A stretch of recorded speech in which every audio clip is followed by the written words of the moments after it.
ప్రతి ఇంట పండగ ప్రతి వీధి నిండుగా ఉంటాదంటగా.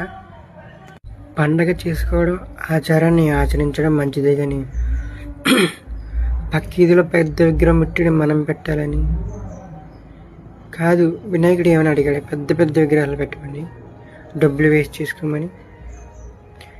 చిన్న చిన్న విగ్రహాలు, మట్టి విగ్రహాలు చేసుకుంటే అవును పెద్ద పెద్ద మంచిది కదా.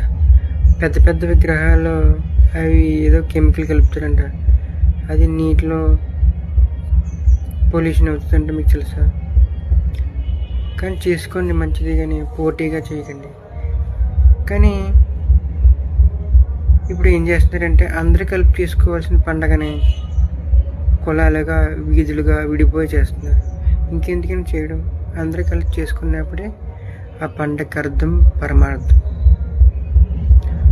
కాదు పాటలు వేసుకోవచ్చు కానీ డీజే సాంగ్లు అసలు పూర్వం నుంచి చూసుకుంటే అప్పుడు సినిమాలు ఉన్నాయా, సినిమా పాటలు ఉన్నాయా? అంటే మమ్మల్ని చర్చిళ్ళు మసీదుల్లో ఇక్కడ పెద్ద పెద్ద సౌండ్లు పెట్టి వాళ్ళు పెట్టుకోవచ్చు కానీ మేము పెట్టకూడదు అంటారు. పెట్టుకోవచ్చు, అవి శ్లోకాలు భగవద్గీతకి సంబంధించింది.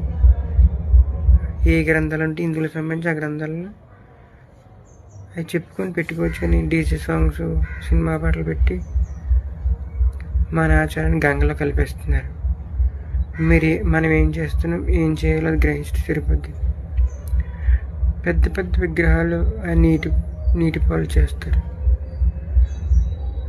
కొన్ని లక్షలు ఖర్చు పెడతారండి. మన దేశం వెనకబడడానికి కారణం ఇదేనండి.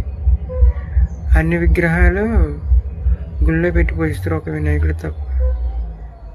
ఇది ఎక్కడి నుంచి వచ్చిందని ఆలోచించి అసలు ఉందా లేదని చెప్పి చేసుకోండి, తప్పులేదు కానీ వృధా చేయకండి.